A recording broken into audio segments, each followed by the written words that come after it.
Que le Seigneur vous bénisse. Amen. Je disais que le Seigneur vous bénisse. Amen. Nous allons faire une marche de 7 jours. Nous allons devoir commencer aujourd'hui. Vous allez supporter, nous allons beaucoup enseigner pendant la semaine. D'abord, très vite prendre les Écritures pour lire la question que nous allons devoir aborder. Nous prenons les livres de 1 Roi, le chapitre 17. 1 Roi, chapitre 17. C'est là que nous allons commencer. Donc, on aura tout notre temps. 1 Roi, chapitre 17. Je vais devoir commencer par le premier verset jusqu'au 3e verset. Nous lisons au nom du Seigneur. Amen. Élie le Tishbite, l'un des habitants des Galades, dit à Akab, l'Éternel est vivant, les dieux d'Israël, dont je suis le serviteur. Il n'y aura ces années ici, ni rosée, ni pluie, sinon à ma parole. Et la parole de l'Éternel fut adressée à Élie en ces mots. Pars d'ici, dirige-toi vers l'Orient, cache-toi près du torrent de Kérit, qui est en face du Jourdain. Que le Seigneur bénisse la lecture de l'Écriture, beaucoup plus son explication. Amen. Amen. Nous pouvons nous asseoir.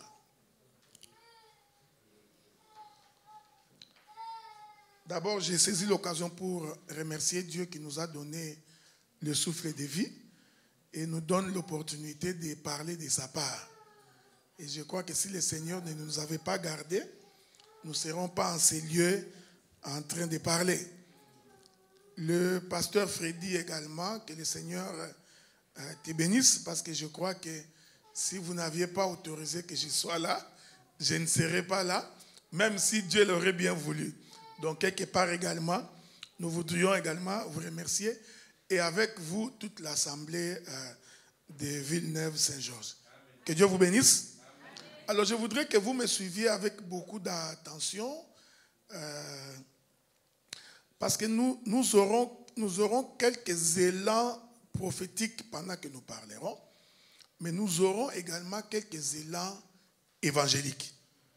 Je ferai en sorte que quand vous saisissez la pensée prophétique de l'Écriture, que vous soyez également capable de saisir la pensée évangélique de l'Écriture. Parce que Dieu a créé le ciel et la terre. Amen. Donc nous parlerons par le ciel et nous parlerons par la terre. Parce qu'il n'y a que de cette manière-là que l'homme est capable de saisir. C'est pourquoi vous allez remarquer, quand Dieu crée Adam, Dieu va réunir ces deux éléments. Il réunit d'abord la poussière de la terre, qui est la partie terrestre.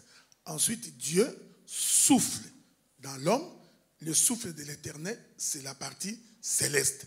C'est pourquoi la Bible dit, en réalité, dans l'homme, c'est l'esprit. Donc, en tout homme, il y a la partie terrestre, il y a la partie céleste. Dans notre démarche, parce que le thème, vous le savez, nous partons de Carmel vers la ville de Sérepta. Alors, je vais vous raconter d'abord la petite histoire pour que vous puissiez avoir une idée avant que nous commencions. C'est-à-dire qu'un jour, le roi Akab, qui était le roi d'Israël, va épouser une femme du nom de Jézabel, et qui était une femme étrangère. Alors que Dieu avait dit aux enfants d'Israël que vous ne prendrez pas une femme étrangère. Est-ce que vous me suivez? Amen. Dieu avait dit aux enfants d'Israël, vous ne prendrez pas une femme étrangère. Pourquoi? Dieu avait répondu à la question, de peur qu'une fois que votre cœur est attaché à la femme étrangère, et que cette femme étrangère vous amène vers la fausse adoration, qui vous amène vers l'idolâtrie. C'est pourquoi, même dans la vie aujourd'hui, il faut s'abstenir d'épouser une femme étrangère. Je voudrais dire en d'autres termes, on ne peut pas épouser une femme qui ne croit pas en même Dieu que vous. une femme qui ne prie pas le même Dieu que vous. Je crois que les gens qui, je ne vous connais pas personnellement, mais les gens qui se sont mariés à des hommes comme à des femmes qui ne prient pas, peuvent comprendre la difficulté qu'ils ont dans leur foyer pour ramener celui qui ne prie pas à venir prier. Mais nous croyons que Dieu est capable de changer les gens. Voilà pourquoi nous prions en espérant que le Seigneur parle au cœur de ton mari, qu'il parle au cœur de ta femme pour que celle-ci ou celui-ci puisse croire au Seigneur. Mais pour nos enfants qui grandissent dans la maison, nous conseillons avant de te marier, prends un frère qui connaît le Seigneur, prends une sœur qui connaît le Seigneur. C'est ça, épouser dans la famille. On est d'accord, non? Donc, quand on épouse un étranger ou une étrangère, ça devient très difficile.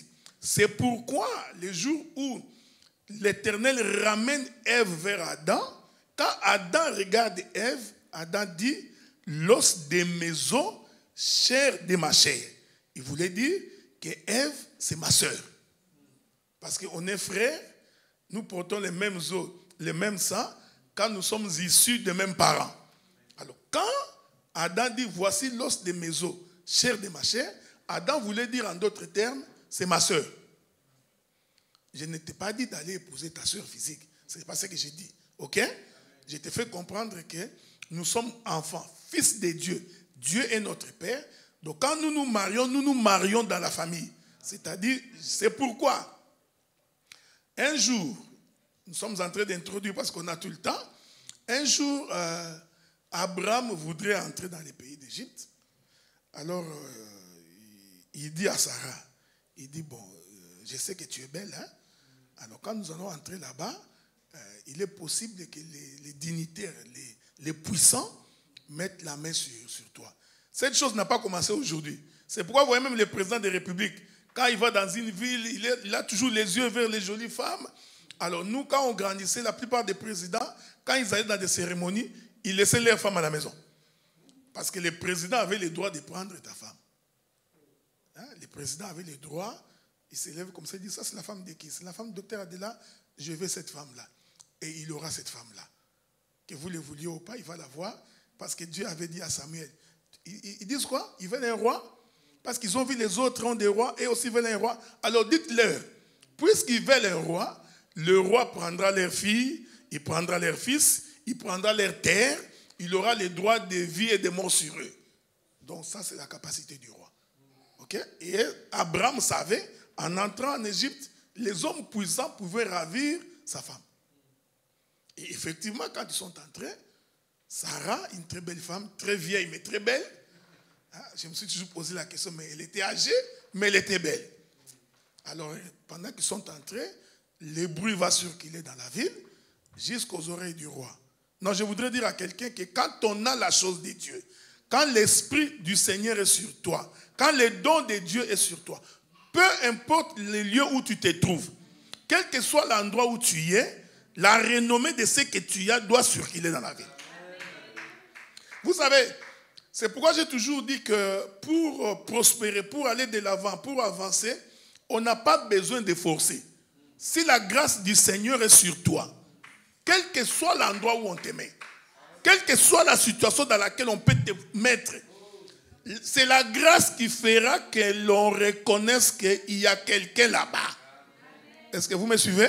C'est pourquoi on n'a pas besoin de se battre, on ne se bouscule pas. La grâce fait en sorte que toi qu'on avait ignoré, on va te considérer. Laisse-moi dire à quelqu'un ce soir que toi qui étais vu comme des riens, qu'on ne considérait pas dans la famille, ta parole ne comptait pas, on ne faisait même pas allusion que tu existes, je voudrais te dire que par la grâce du Seigneur, toi qu'on ne considérait pas, tu vas être considéré.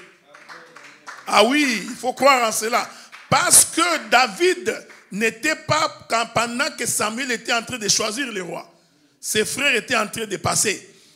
Il s'est dit, ah, celui-là, il est costaud, c'est sûr que c'est lui le roi. Non, non, pendant ce temps, David était dans la forêt. Est-ce que vous me comprenez? C'est quelqu'un qu'on négligeait. On fit passer tous les enfants. Jusqu'à ce que Samuel pose la question, il me dit, mais finalement, c'est tout ce que vous avez comme enfant? Même lui-même, le père, considérait que David n'est pas un enfant. Parce qu'il n'a pas appelé David ce jour-là. Est-ce que vous me suivez, hein?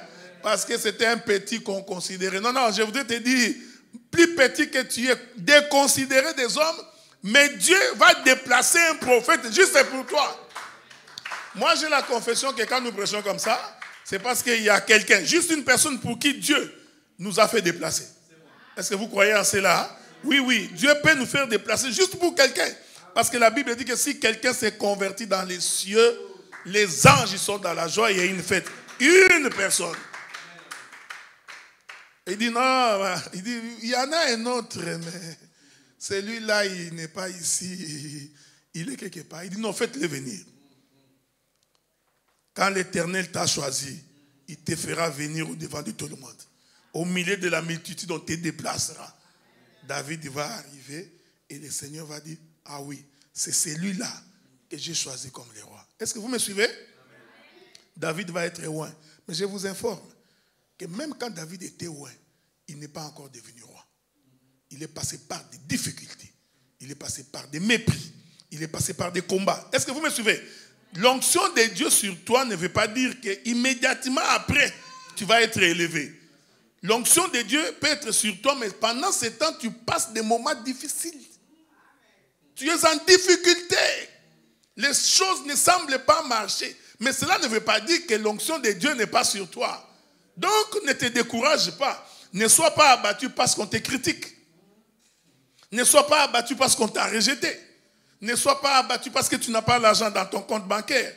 Ne sois pas abattu parce que tu demandes, mais tu n'obtiens pas. Je t'assure. Malgré cela, l'onction du Seigneur est sur toi. Nous allons voir ça pendant que nous ferons notre marche pour fermer le ciel. Élie n'a prononcé qu'une phrase. Mais pour ouvrir le ciel, Élie a dû prier. Son serviteur est allé à la montagne 6 fois. Vous voyez, fermer c'était facile. Ouvrir, ça a pris le temps dans la prière. On va y arriver. Alors quand il arrive, le roi entend, ah, une belle femme est entrée ici. Il dit, oh, faites-le-moi venir. Vous voyez le roi, il n'a même pas demandé la permission. On va récupérer Sarah, on amène Sarah dans la cour du roi. Pendant la nuit, l'Éternel vient se révéler au roi Pharaon. Laisse-moi dire à quelqu'un, même si le diable te prend, quand tu es un enfant de Dieu, l'homme qui t'a retenu manquera la paix. Parce que Dieu ne peut pas autoriser que toi qui es fils de Dieu, que le diable te retienne en prison. Est-ce que vous me suivez? Sarah était bel et bien prise jusque dans la cour du roi. Mais la nuit, l'Éternel est apparu à Pharaon. Ah, donc Dieu, il peut apparaître à un païen. Est-ce que vous me suivez? Ah ouais, il ne faut pas avoir la confession que non, comme c'est un païen, Dieu ne peut pas lui parler. Tu vois, moi je suis saint, lui là c'était un païen. Faites attention, Pharaon était un païen. Mais cette nuit-là, l'Éternel lui est apparu. Est-ce que vous me suivez? Les voies de Dieu sont insondables. Ah, Dieu ne réfléchit pas comme lui dit, de la même manière que le ciel est éloigné de la terre. Ainsi, mes pensées sont éloignées de vos pensées. Il ne faut jamais croire que Dieu est dans ta logique. Hein? Donc tu vois, moi je vis bien, sans péché. Il n'y a que moi qui est Dieu. J'ai la connaissance. Les autres là, ils ne connaissent rien. Faites attention, parce que Dieu te surprendra. Même à l'époque de Jésus, hein? Cet esprit-là n'a pas commencé aujourd'hui. Hein? Même à l'époque de Jésus. Ils ont entendu qu'il y avait des gens qui parlaient de Jésus quelque part. Mais eux, ils marchaient avec Jésus. Est-ce que vous me suivez? Les disciples marchaient avec Jésus. Mais pendant qu'ils marchent, ils écoutent que nous, il y a encore des gens là-bas qui parlent de Jésus. Ils sont venus, c'est l'esprit que beaucoup ont aujourd'hui. Mais maître, qu'est-ce qui ne va pas? Nous avons croisé des gens là-bas. Mais ils ne sont pas avec nous. Mais ils parlaient de nous. Ces gens n'étaient pas avec Jésus, mais ils parlaient de Jésus. Jésus leur a dit, laissez-les. Pour autant qu'ils parlent pour le royaume, laissez-les parler. Il ne faut jamais te dire qu'il n'y a que toi qui connais Dieu. Il y a des gens qui connaissent Dieu que tu ignores. Cette prétention-là de faire croire comme s'il n'y a que toi qui connais Dieu, c'est un mauvais esprit. C'est pourquoi il faut nous saisir de l'esprit d'humilité. Pharaon reçoit Dieu. Dieu lui dit, non, non, non, non, non. La femme que tu viens de prendre là, que tu as mis dans ta cour, c'est la femme de mon serviteur. Son mari est un prophète. Le roi se réveille le matin. Que la paix de Dieu soit avec vous. Écoutez, quand l'Éternel veut te délivrer, personne ne peut résister. Est-ce que vous me suivez? Pharaon avait la puissance sur toute l'Égypte. Mais l'imprudence qu'il a commis, c'est d'aller toucher à quelqu'un qui est la part de l'Éternel. Et la Bible dit que quiconque touche au Fils et aux filles de Dieu, c'est comme s'il touchait la prunelle des yeux de l'Éternel. Et l'Éternel doit réagir. Il se réveille le matin, il dit, non, Abraham, viens. Mais pourquoi tu m'as dit que c'était ta sœur alors que c'était ta femme? Et Dieu vous bénisse. Amen. Abraham répond. C'est Genèse chapitre 20. Abraham répond. Il dit, oui, c'est ma femme, mais c'est aussi ma sœur. Nous sommes nés des mêmes pères, mais des mères différentes. Est-ce que vous me suivez? Amen. Abraham n'avait pas menti. Quand il avait dit que c'est ma sœur, il n'avait pas menti. Abraham n'avait vu qu'une... j'aime ça. Merveilleux. Abraham n'avait vu il n'avait révélé qu'une portion. Est-ce que vous me suivez? Il n'avait révélé que la portion de sa sœur. Mais la portion de l'épouse, ça, il n'avait pas révélé. Pourquoi? Parce qu'il fallait d'abord que Sarah soit retenue par Pharaon. De telle sorte que lorsque Dieu va les délivrer, quand Sarah revient, il ne revient plus comme sœur. Il revient comme épouse. Bon, tu comprendras. Tu vas comprendre ça. Tu vas comprendre ça bientôt. Est-ce que vous me comprenez? Regardez. Quand Dieu fut frappé Adam d'un profond sommeil, il récupère la côte. Est-ce que vous me suivez? La Bible dit que Dieu se déplace avec la côte pour aller former Ève. La côte qu'on a retirée pour partir, c'est la sœur d'Abraham. Est-ce que vous me suivez? C'est sa sœur partie. Mais arrivé là-bas, sur cette côte-là, on doit mettre la chair. Donc il y a tout un travail de Pharaon. Est-ce que vous me suivez? Je vais redescendre doucement, vous allez comprendre. Il y a tout un travail de Pharaon qui s'est fait. Cette côte-là que Dieu est allé avec ça quelque part pour former Ève, c'est exactement Sarah dans la cour de Pharaon. Mais quand il finit, Dieu lui-même maintenant va prendre Sarah. Nous disons, il vient de la délivrer de là où il est formé. Il commence à ramener maintenant Sarah vers Adam. Et cette fois-ci, quand Adam regarde, il dit non, celle qui était partie, c'est ma soeur. Mais celle qui revient là, c'est ma femme. C'est pourquoi on l'appellera femme, parce qu'elle a été tirée de moi. Je voudrais dire à quelqu'un, quand tu es venu sur la terre, tu es venu du ciel, mais tu t'es retrouvé dans la cour de Pharaon. Mais étant dans la cour de Pharaon, il faut que Dieu parle à Pharaon pour dire non, les hommes que tu as entre tes mains, les femmes que tu as entre tes mains, en réalité, c'est ma famille. Ce sont mes enfants. Il faut les donner. Dieu vient, il te délivre. Maintenant, quand il te délivre, il te ramène comme au jour de l'avènement du Seigneur. Quand il apparaîtra dans les airs, nous monterons comme épouses. Et ensemble, nous rentrerons dans la présence du Seigneur. Que la paix de Dieu soit avec vous. Sois en paix, Dieu ne t'abandonnera pas. Mais de Carmel à Sarepta, ce qui est arrivé, Akab a pris une femme étrangère. C'est comme ça que je vous ai donné un conseil. Si tu es encore célibataire, c'est un conseil que je te donne avant que je ne parte. Même si l'homme est beau, tu trouves qu'il est élégant, même s'il a l'argent, si c'est un païen, c'est un conseil, ne va pas. Parce que tu auras des difficultés énormes. Vous savez même quand ta femme est belle, mais quand elle a un mauvais comportement, sa beauté là ne te dit plus rien. Est-ce que vous me comprenez? Donc quelqu'un peut être beau, peut être belle, mais quand le comportement est mauvais, sa beauté ne te dira plus rien. Les gens vont commencer à se poser la question, mais comment cet homme ici avec une belle femme comme ça? Mais l'homme n'est pas tranquille. Non, le comportement anéantit la beauté. Est-ce que vous me suivez? Il ne faut pas dire, tu vois, moi je suis belle là. cet homme blague avec moi. Je t'informe qu'aucun homme ne supporte un mauvais comportement. De la même manière qu'aucune femme ne supporte un mauvais comportement. Donc c'est pourquoi il faut épouser un chrétien, une chrétienne qui a la même confession que toi. Okay? Je ne t'ai pas dit d'aller épouser quelqu'un dans ces 4 murs. Ce n'est pas ce que j'ai dit. Ça, c'est être extrémiste. Et épouse quelqu'un qui craint Dieu. Ok? C'est important. Akab prend une femme étrangère. La femme étrangère détourne le cœur du roi Akab, qui fait introduire les cultes de Baal et d'Astarté.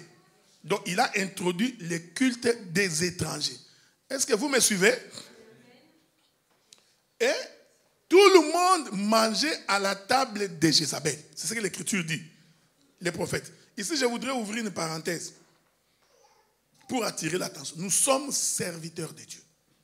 Et nous sommes là pour servir Dieu. Nous ne sommes pas là pour l'argent. Si tu fais l'œuvre de Dieu, ta première motivation, c'est l'argent, alors quelque chose ne va pas en toi. La première chose qui nous anime, c'est la vocation, la mission que nous avons reçue du Seigneur. Est-ce que vous me suivez? Donc ne soyez pas distraits. Regardez. Il fait introduire le culte des étrangers. Et je voudrais vous dire quelque chose, frère. Il y a une forte puissance dans la femme. La manière dont Dieu a créé la femme. Dieu a fait en sorte que la puissance est dans la femme. Il ne faut pas croire ce qu'on vous dit que tu vois l'homme est fort, l'homme est puissant. Faites attention. La manière dont Dieu a créé, Dieu a fait en sorte qu'en réalité, quand tu vois un homme qui bombe les torses, c'est parce qu'il a encore une femme obéissante, une femme soumise, une femme travailleuse. Il suffit seulement que dans la maison, qu'il y ait des troubles. Tu verras même un prédicateur dans sa façon d'être. Tu vas voir comment il va commencer à fondre chaque jour. C'est pourquoi, quand il y a l'équilibre dans le foyer, je crois que même dans les ministères, il y a l'équilibre. Dieu a mis une puissance dans la femme. C'est pourquoi, regardez, Dieu, quand il a donné à Adam la loi, vous mangerez de tous les fruits sauf l'arbre du milieu, Dieu savait qu'Adam n'allait pas manger. Il savait. Il dit, Dieu savait qu'Adam ici, il ne mangera pas. Je vais vous éviter beaucoup de choses parce que ce n'est pas notre objet. Mais lorsque Dieu vient créer Ève, regardez, Dieu savait que Adam écouterait la voix de sa femme. Est-ce que vous me suivez? C'est pourquoi, bien aimé, il faut toujours avoir une très bonne femme parce que ta vie en dépend. Dieu savait que cet homme d'Adam, si je le laisse comme ça, même si les anges descendent, il ne mangera pas. Donc, je vais faire en sorte que où va se trouver sa faiblesse? Qu'est-ce que Dieu fait? Premier élément, il fait coucher l'homme. Parce que je vous dis que si l'homme avait vu la manière dont on créait Ève, le jour où Ève allait venir avec son histoire de manger les fruits, il allait avoir des coups. Mais Dieu est merveilleux. Il fait coucher Adam pour que Adam ne voie pas. Dieu forme Ève. Adam se réveille. Je voudrais vous dire une chose. Le premier sommeil d'Adam avait déjà affaibli Adam. Est-ce que vous me suivez? Je vais donner un exemple. Si nous prenons le frère Jimmy comme il est là, on va l'opérer. On retire un organe dans son corps. Quand il se réveille de son opération, physiquement, il est affaibli. Parce qu'on a déjà retiré quelque chose en lui. Est-ce que vous me suivez? Maintenant, regardez. Quand Dieu fait dormir Adam physiquement et retire la côte, en fait, Dieu l'avait déjà dépouillé. Adam, en se réveillant, ce n'était plus le même Adam qui était avant de se coucher parce que quelque chose était sorti de lui. Est-ce que vous me suivez? Cette chose-là, c'est la femme. En d'autres termes, il y avait une partie de sa force qui s'est retrouvée chez la femme. C'est très important. Ce que j'ai dit là, c'est ça toute la Bible. Si Jésus a accepté de quitter le ciel, de descendre. C'est parce qu'il a trouvé sur la terre quelque chose qui l'attirait. Et il ne pouvait pas résister. Est-ce que vous me suivez? Donc il a accepté d'abandonner sa divinité, sa puissance, les honneurs et la gloire. Il a même vu comment il allait mourir avec toute la douleur, l'ignominie de la croix. Mais puisqu'il aimait tellement la femme, il ne pouvait pas se refuser de venir. Est-ce que vous me suivez? Ah oui, un vrai homme, il va suivre sa femme jusqu'à dans la tombe. Ah ouais. C'est pourquoi moi, les hommes qui critiquent leur femme, écoutez, on ne critique pas sa femme. Même s'il a mal agi, on va conseiller. Mais d'ailleurs, on la défend d'abord. On défend d'abord la femme, même s'il a fait une bêtise. Mais quand ce sont les ennemis qui viennent, on la défend. Après l'avoir défendu, maintenant nous rentrons à la maison. Dit, toi aussi, il faut arrêter avec cette manière de vivre. Est-ce que vous comprenez? Ce que j'ai dit, ce sont les choses du royaume. Malgré le fait que tu étais dans le péché, malgré le fait que tu vivais sans Dieu, malgré le fait que tu étais un païen, mais Jésus t'a d'abord aimé. Il t'a aimé dans les conditions dans lesquelles tu étais. Est-ce que tu me suis?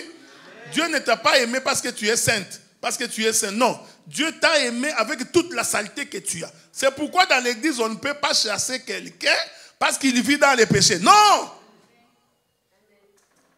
Quelqu'un, même si prostitué, soulard, ajoutez tout ce que vous voulez. S'il vient à l'église, laissez-le venir à l'église. Est-ce que vous me suivez? Laissez Dieu l'accepter tel qu'il est. Ne portez pas de jugement. Nous continuerons à prêcher la parole. C'est lui qui transforme et les transformera. Aucun prédicateur ne peut changer quelqu'un. Aucun. Nous prêchons, mais le changement, il n'y a que Dieu qui le fait. Si Dieu ne le fait pas, nous n'avons pas à nous plaindre. Nous avons dit, Dieu, nous avions fait notre part. À toi d'accomplir la tienne. Est-ce que vous me suivez? Ce n'est pas que, sœur, toi, tu ne crois pas en Dieu. Sors! Non, tu n'as pas compris la vocation.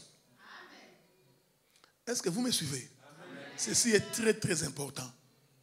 Regardez. Cette femme étrangère, c'est celle qui fait en sorte que maintenant le cœur du roi. C'est ce que je disais. Donc, Adam, quand Ève lui a donné le fruit, ce n'était pas de sa faute. Tout son amour était dans cette femme-là.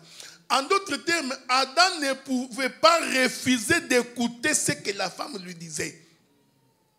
Et j'aime Dieu. Quand il a mangé les fruits, Dieu ne s'est pas présenté. Mais pourquoi il ne s'est pas présenté? Il attendait. Il a attendu jusqu'à ce qu'Adam ait mangé. Est-ce que vous me suivez? Lorsque Adam mange, Dieu vient. Et puis quand Dieu vient, il ne pose pas la question, Adam, où êtes-vous? Non. Dieu pose la question, Adam, où es-tu?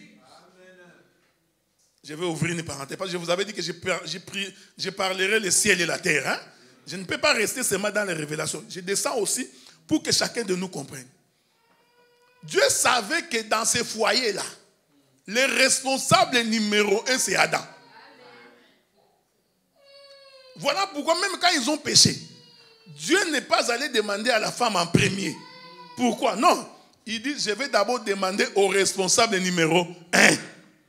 Bien aimé, dans les foyers, l'homme est le responsable numéro 1. Si vous sortez dehors, tu peux devenir français et française. Moi, je n'ai pas de problème avec ça.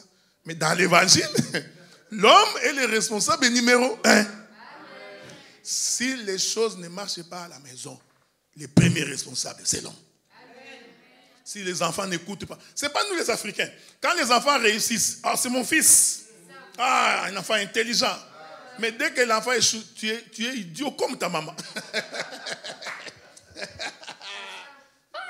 Non. Quand l'enfant est intelligent, c'est ta part.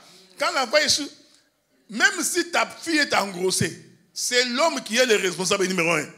C'est parce que, non, ta fille, maintenant c'est devenu ta fille. Là, il parle à sa femme. Tu vois ta fille? Non, ce n'est plus notre fille, maintenant c'est ma fille. Non. Le responsable numéro 1 de la maison, c'est l'homme. Est-ce que vous me suivez? Parce que l'instruction, c'est le père. L'enseignement, c'est la mère. Le papa donne l'instruction. la maman répète l'instruction du père par l'enseignement. Donc, le responsable numéro 1, c'est le père. Dieu vient. Il n'a jamais demandé à Ève.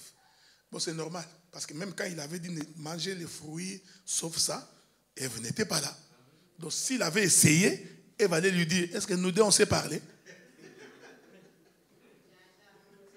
Ah, il allait lui poser, est-ce que nous deux, là, on s'est parlé? Comme Dieu est un Dieu d'ordre, il va d'abord demander la question au premier responsable. C'est pourquoi même dans l'église, ça ce sont des choses que je profite de l'occasion. Même dans l'église, il doit y avoir un pasteur responsable. Amen. Pas deux. Il ne peut pas y avoir deux têtes. Si tu vois un corps avec double tête, c'est un démon. Est-ce que vous me comprenez ce que je dis? Donc même il ne peut pas y avoir deux têtes. Oh non, nous sommes tous ministres aux même égalité. Non, non. Arrêtez vos histoires là.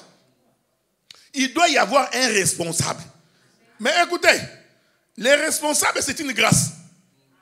Ah, j'ai parlé avec le pasteur Frédéric quand on venait là. Moi, j'ai toujours dit que les ministres, ce n'est pas seulement celui qui prêche. Prêcher ne fait pas de toi ministre de la parole. Les ministres, c'est la responsabilité du culte, la responsabilité de l'église, la gestion de l'église. La capacité de suivre chacun, tout le monde, de vérifier comment ils vivent la vie, les difficultés qu'ils ont. Quand un frère ne vient pas à l'église 2, 3, 4 semaines, cette charge d'appeler pour vérifier, mais mon frère, ça fait des années, des mois qu'on ne t'a pas vu. Est-ce que vous me suivez? C'est les soucis du peuple, pas les soucis de la prédication. C'est ce qui fait une charge ministérielle. Dieu vient, il pose la question. Adam, où es-tu? Adam répond, bon, j'ai mangé les fruits et je me suis caché parce que je me suis rendu compte que je suis nu. Ah, Dieu lui dit, c'est que toi là, tu as mangé les fruits dont je t'avais dit de ne pas manger. Bon, ça c'est l'esprit de tout homme. Adam, au lieu d'accepter l'esprit de justification. Il y a beaucoup de gens qui ont l'esprit. Frère, mais quand tu as mal agi, accepte que j'ai mal agi.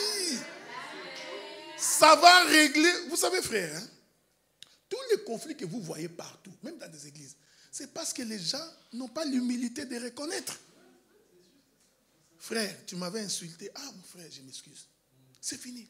Non, moi je ne t'ai pas insulté. Le problème, c'est que tu vois, quand tu as dit ça, maintenant en disant ça m'a poussé. Non, mais tu vas où? Tu vas où? L'homme te dit que tu... Écoutez, frère, ça c'est un principe que j'ai appris dans les choses de Dieu. Si quelqu'un se plaint, même si j'ai raison, je m'excuse. Parce que déjà, il se plaint. Donc, il est offensé. Je ne sais pas si vous comprenez. Le simple fait qu'il se plaint, donc lui déjà, il est offensé. Donc, le fait déjà que je l'ai offensé, même si mes intentions étaient bonnes, mais le simple fait que je l'ai offensé, je demande pardon. C'est comme ça que tu verras dans l'église. Quand les serviteurs qui ont tendance à demander pardon, tu verras les gens venir chez eux facilement. Parce qu'ils trouvent qu'avec lui, on peut négocier. Hein? Il dit, oh mais, pasteur Adela, si je le vois, ouais, il m'écoute. Des fois, nous écoutons des gens qui n'ont pas raison. Hein? Ouais, il n'a pas raison, mais j'ai seulement envie, il a envie que je l'écoute, je vais l'écouter. Il explique. Moi-même, je sais que tout ce qu'il dit là, c'est faux. Mais il explique. Quand il finit, et puis je lui dis, ok, Dieu soit loué, nous verrons comment arranger ça. C'est fini. Parce que dans l'état où il est là, si je réponds, il n'entendra pas. Je vais le laisser quand il va se calmer, calmement. Alors je reviendrai maintenant. Tu vois la question que tu m'avais posée la fois passée là, en réalité, regarde. Là, il est dans un état, il comprendra. Mais toi, non. Toi, diabolique, satanique. Les pensées qui sont en... Non, ça c'est le diable qui parle en toi. C'est fini. Est-ce que vous me suivez? C'est très important. Ce que je dis là, c'est très, très, très important. Donc la femme, Dieu vient, Adam dit, oh, non, Dieu, ce n'est pas moi, l'esprit de justification. Quand tu vois quelqu'un seulement qui commence à chercher quelqu'un d'autre, comprends seulement que Dieu est loin de lui. Oh non, c'est pas moi, c'est... J'aime Adam. Il a me dit à Dieu, c'est la femme que toi. Il dit, c'est la femme que toi, Dieu. Moi, je ne t'avais pas demandé la femme. Frère, écoutez. Il ne faut pas aller prêcher, non, tu vois, Adam avait trouvé que quelque chose lui manquait. Adam, qui t'a dit que Adam quelque chose lui manquait? L'écriture est claire. Dieu vit que. Donc c'est Dieu. Dieu vit qu'il n'est pas bon que l'homme soit seul. Mais lui, l'homme n'avait pas dit à Dieu que je suis seul. Bon, si tu doutes, vous permettez, je vais monter un peu. Hein? Parce que Adam, c'était l'image de Dieu. Donc Dieu se suffisait à lui-même. Est-ce que vous comprenez ce que j'ai dit? Adam, c'est l'image de Dieu. Donc, en d'autres termes, Adam représente Dieu lui-même. Or, Dieu est autosuffisant. La Bible dit que Dieu n'a pas besoin d'un conseiller. S'il a besoin de l'aide, sa propre main viendra à son aide. Est-ce que vous me comprenez? Donc, cet Adam-là, qui marchait dans les jardins, c'était Dieu. Il n'avait pas besoin d'aide. Mais Dieu, lui, avait une pensée qu'il voulait matérialiser. C'était ça le problème de Dieu. Alors Dieu dit, bon, toi là, il n'est pas bon que tu sois seul. Je vais te faire une aide semblable. La femme, c'est l'aide de l'homme. Or, on ne peut aider que celui qui a déjà quelque chose. Et que quelque chose lui manque. Je ne sais pas si vous comprenez. Non, je vais essayer de descendre doucement. Pour m'aider, vous me trouverez déjà moi en train de transporter cette chair. Ok? Mais j'ai des difficultés. Mais toi, maintenant, tu viens m'aider. Ça, c'est aider, hein? Ce n'est pas que moi, je suis à côté de toi. Transporte. Tu m'aides. Non, non, non, non. On aide celui qui est en difficulté, qui a besoin d'aide. En d'autres termes, dans le mariage, il faut d'abord que l'homme fasse la grande part. Amen. Et la femme apporte de l'aide. Vous allez me supporter un peu, hein? Je vais descendre calmement. Bon, je paie mon loyer à 1000 €. J'ai des difficultés, je demande de l'aide.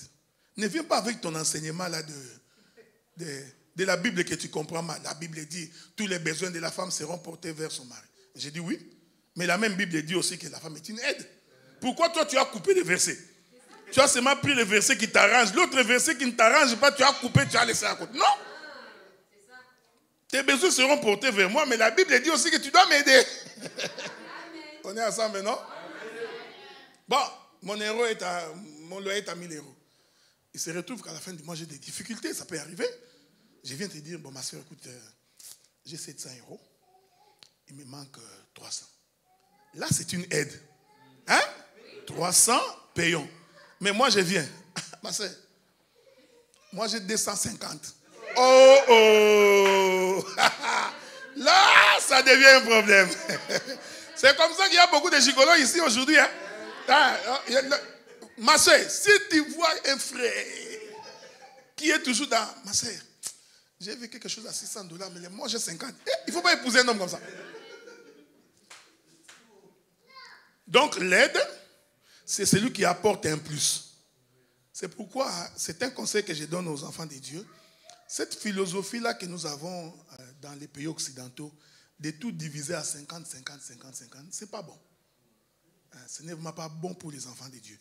Et cette conception aussi de dire, mon argent c'est mon argent, mais l'argent du mari je dois manger, ça aussi ce n'est pas bon. Est-ce que vous me suivez? Mais comme on a une semaine, on aura tout le temps de se parler calmement. Préparez vos questions samedi, il y aura beaucoup de questions. Hein mon frère? Thomas, il y aura beaucoup de questions samedi. Bon, regardez maintenant. Il crée l'aide. Quand on lui pose la question, Adam, tu as mangé de nous? Dieu. La femme que toi, tu as mis à côté de moi, m'en a donné, j'ai mangé. Dieu s'est retourné vers Ève. Il a d'abord commencé par les chefs de famille. Est-ce que vous me suivez? Maintenant, il vient vers Ève. As-tu mangé les... La femme dit oui.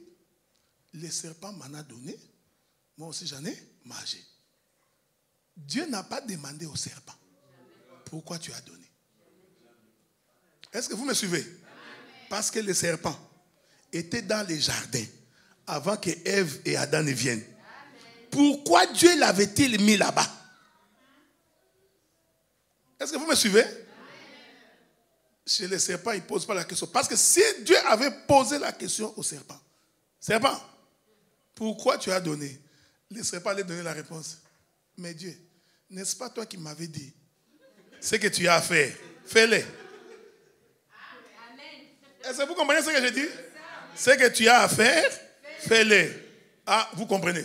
Pendant que Jésus mangeait la Pâque avec les disciples, Judas Iscariote était là. Personne ne savait que Jésus avec Judas avait un deal. Est-ce que vous me suivez? Je suis en train de parler des choses du jardin. Est-ce que vous me suivez? Judas Iscariote avec Jésus avait un deal. Je parle aux enfants de Dieu. Pendant qu'il mangeait, il regarde Judas. Il dit, ce que tu vas faire là, fais-le. Que la paix de Dieu soit avec vous. Le Seigneur est au contrôle de toutes choses. Frère, écoutez, rien ne peut vous arriver sans que Dieu ne soit au courant. Si vous comprenez les choses de cette manière, vous n'allez pas commencer à vous plaindre. Chaque fois que vous serez en difficulté, vous direz, Dieu le sait. Et vous allez vous retourner vers ces dieux-là pour dire, Dieu, je suis en train de souffrir. Et Dieu te dira, sois calme.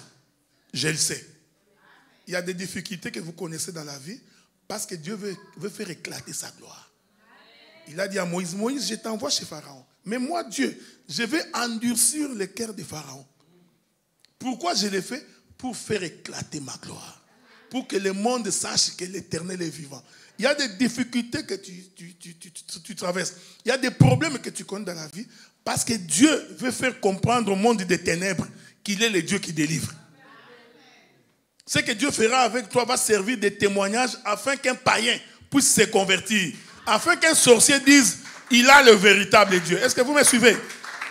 Il a fallu que Meshach, Shadrach et Abednego se retrouvent dans la fournaise ardente.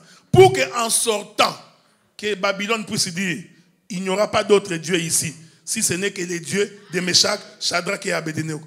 Mais quand les trois entraient dans la fournaise ardente, ils ignoraient que Dieu avait un autre objectif, faire éclater sa gloire. Donc ce qui t'arrive dans ta vie, ne te plains pas. Sois attaché à l'Éternel.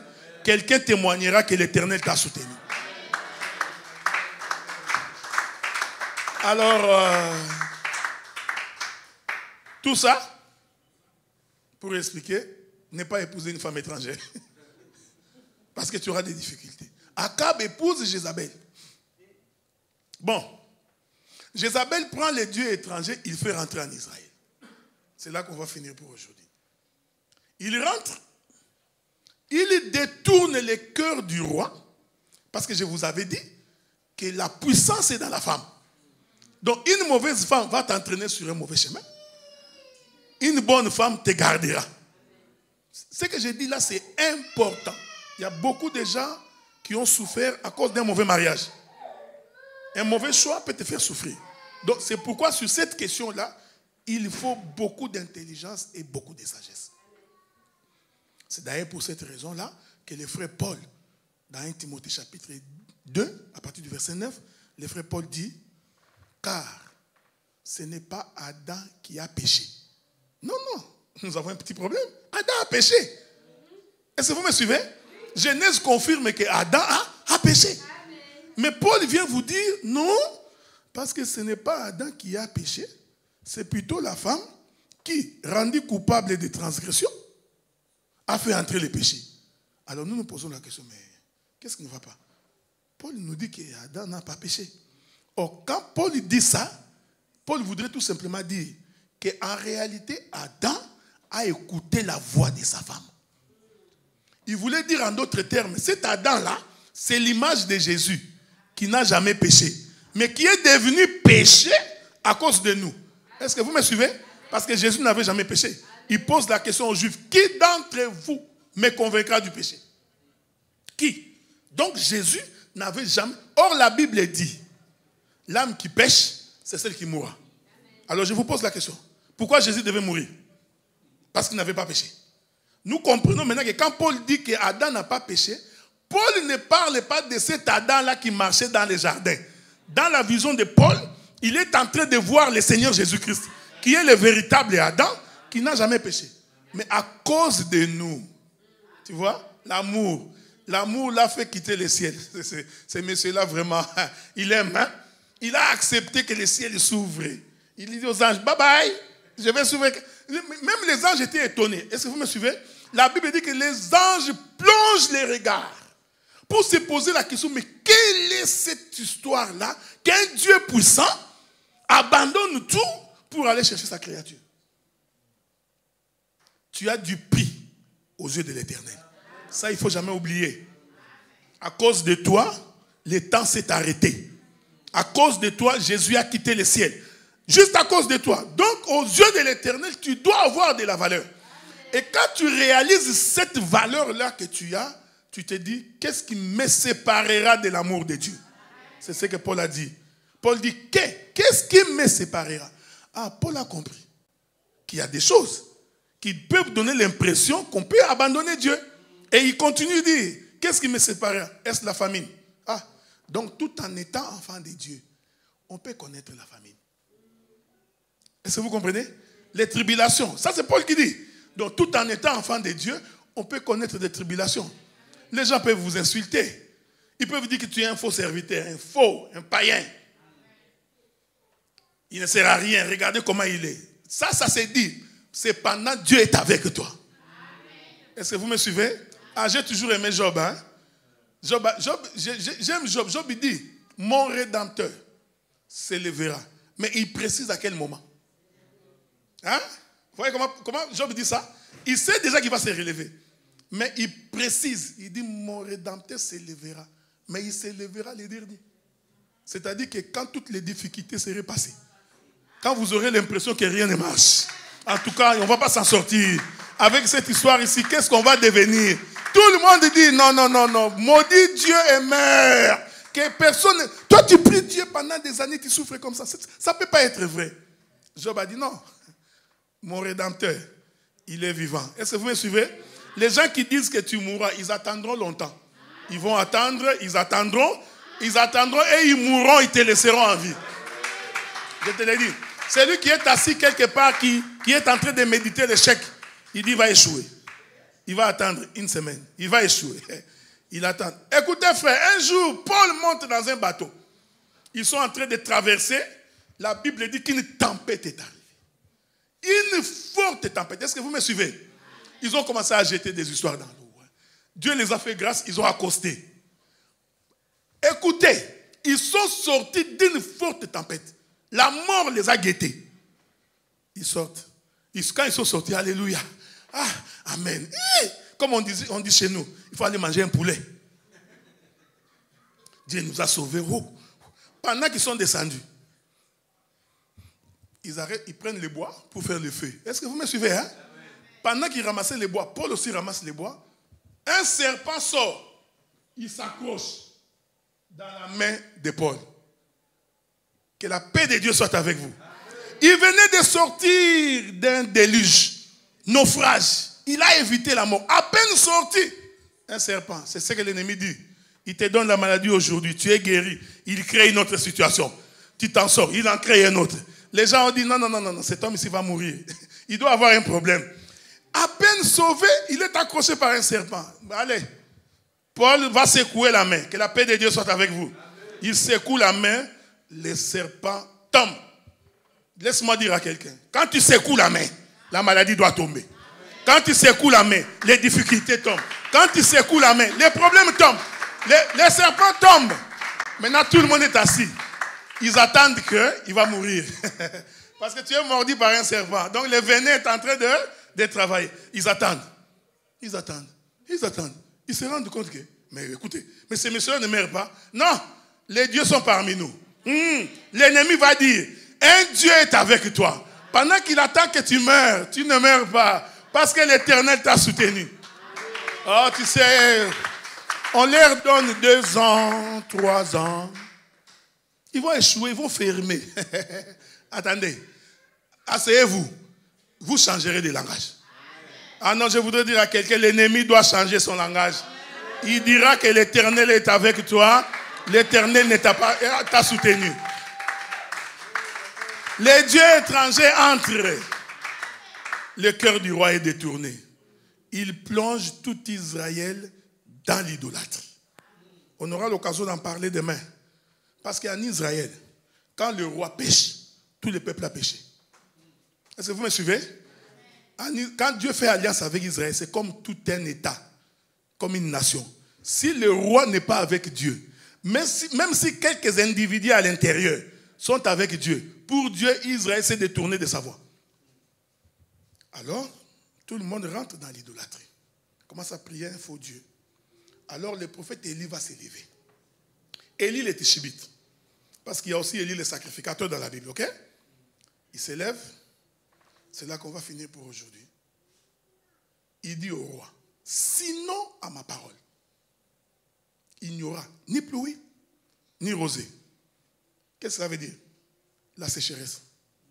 On est ensemble, non? Je répète. Puisque le peuple est entré dans l'idolâtrie, en adorant un autre Dieu, en se détournant de la voie de Dieu, et lui ferme le ciel. Je voudrais donner un conseil à quelqu'un. En réalité, chaque fois que tu te détournes de la voie de l'Éternel, chaque fois que tu marches en désaccord avec la parole, spirituellement, le ciel est fermé pour toi. Est-ce que vous me suivez?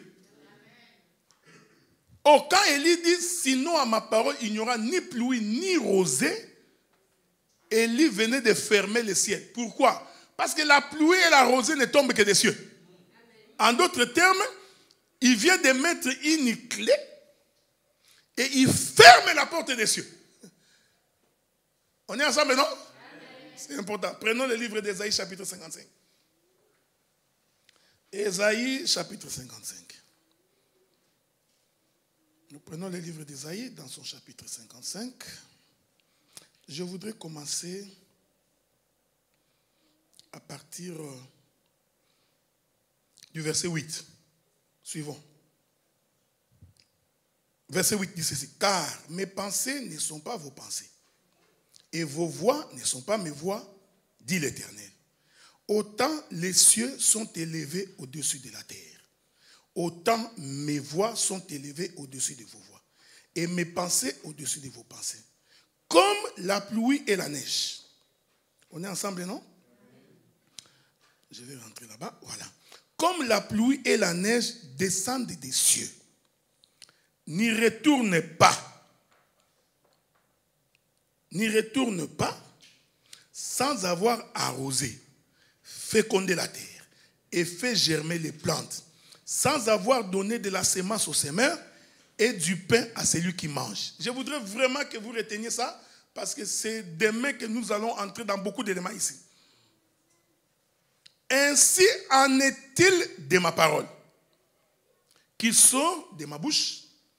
Elle ne retourne pas à moi sans effet, sans avoir exécuté ma volonté et accompli mes desseins. Examinons les textes. Dieu dit, autant les cieux semblent être éloignés de la terre, autant mes pensées sont éloignées de vos pensées. Le prophète continue, il dit, comme la pluie et la neige descendent des cieux. On est ensemble, non? Amen. Maintenant, Ésaïe précise, quand la pluie descend des cieux, c'est pour faire germer les plantes, donner la semence et donner du pain. On est ensemble, non? S'il n'y a pas de pluie, il n'y a pas de plantes, il n'y a pas de semences, il n'y a pas à manger.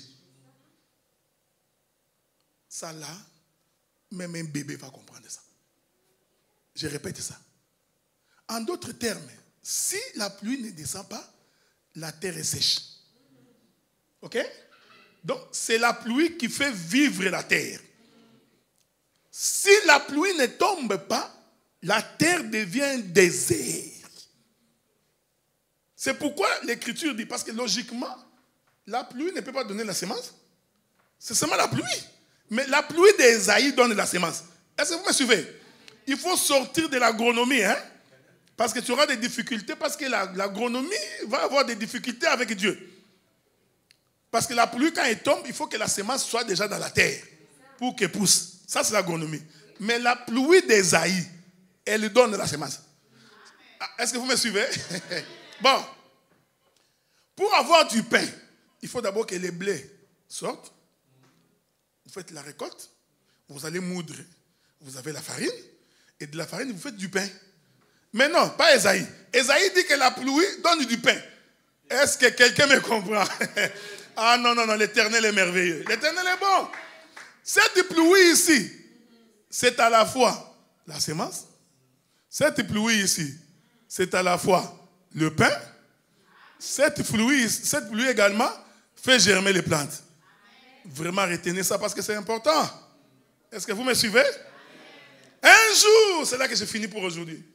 Jésus est en train de regarder les pharisiens. Il dit, vos pères ont mangé la manne et ils en sont morts. Mais moi, je suis le véritable pain descendu du ciel. Est-ce que vous me suivez? Non, c'est merveilleux, c'est merveilleux. Quand Esaïe parle du pain ici, qui vient de la pluie, faites attention. Nous ne sommes pas en train de faire l'agriculture. Esaïe a vu Jésus qui doit descendre du ciel. Est-ce que vous me suivez? Ah, voilà maintenant. Un jour, Jésus était en train de prêcher. Les Grecs viennent. Est-ce que vous me suivez? Ils vont voir les disciples de Jésus. Il dit, nous voulons voir les maîtres. Les disciples vont. Jésus, les Grecs veulent te voir. Il faut retenir que les Grecs sont des étrangers. Hein? Parce que c'est là qu'on va aller toucher la vie de ces reptiles. Hein? Il faut retenir ça. Les Grecs sont des étrangers. Jésus, les Grecs veulent te voir. Mais écoutez, moi j'aime Jésus. Il avait l'habitude de marcher de façon bizarre. Il répondait aux questions qu'on ne lui posait pas. Des fois, il répondait, on se posait, mais pourquoi il répond comme ça? Lui, on lui pose. Mais il en avait l'habitude. Mais c'est pourquoi quand on lui a dit que Lazare, ton ami, est malade, au lieu de partir, il prend le chemin détourné. La Bible dit qu'il s'en alla ici, et là-bas, et là-bas, et là-bas, jusqu'à ce que Lazare est mort. Faites attention. Le détour de Jésus, là, c'est tout un parler prophétique. Est-ce que vous me suivez? Hein? Les Grecs, Jésus, maître, les Grecs veulent te voir. Jésus se transforme en agriculteur. Au lieu de répondre, dites aux Grecs que je viens. Il commence. Si un grain, là les disciples regardent. Mais Tatoyo, c'est papa ici, vraiment. Mais pourquoi, n'est-ce pas le fils de Joseph et de Marie? Mais pourquoi il est comme ça? Jésus, au lieu de répondre à la question, je ne sais pas si vous me comprenez. Parce qu'il faut que la pluie donne la semence. Jésus, au lieu d'aller dire, bon, attendez, je viens. Non, non, non. Il dit, bon, écoutez, si un grain qui tombe à terre reste seul, il ne produit rien. Mais si les grains qui tombent meurent, il produit beaucoup. Ah, c'est sûr que les disciples ont dit, bon, c'est bon. Mais les Grecs, est-ce que vous me suivez? Ils ont dit, papa, tout ça c'est bon. Notre problème c'est que les Grecs veulent te voir. Mais Jésus a répondu, il dit, mais non, pour que les Grecs me voient, il faut que les grains que je suis, que je tombe et que je meure. Est-ce que vous me suivez? Regardez, Jézabel, en amenant l'idolâtrie, il a fait que les ciels est fermé. En d'autres termes, Jésus ne pouvait pas descendre. Est-ce que vous me suivez? Quand le ciel est fermé, la terre devient déserte. J'ai fini par une exhortation. Parce que demain, on va continuer. Dans la vie, en tant que chrétien, chaque fois que tu te détournes de la voie de l'Éternel, spirituellement, le ciel est fermé. Les choses ne marcheront pas. Tout devient compliqué. Tout simplement parce que tu t'es détourné de la voie. Il y a des gens, c'est pourquoi tu vois, quand tu es en difficulté, la première chose que tu fais, il faut que tu examines tes voies. Si tu te rends compte que selon mes voies, je n'ai pas offensé Dieu, là tu sais que Dieu est en train de te mettre en épreuve. C'est le cas de Job. Est-ce que vous me comprenez? Job a examiné ses voies, il s'est rendu compte que non, je n'ai pas péché contre Dieu. Alors il a dit, l'Éternel me soutiendra. Mais si en examinant tes voies, tu te rends compte que tu t'es écarté de la voie de l'Éternel, il est important que tu te réconcilies avec Dieu. Parce que les difficultés que tu as, c'est parce que tu t'es détourné de la voie. Est-ce que vous me suivez? Quand tu es un enfant de Dieu et que tu te détournes de la voie de Dieu, Dieu ne te laissera pas en paix. Ça, c'est notre Dieu. Dieu s'en fout des païens. Hein? Il dit, c'est là je vais les convertir.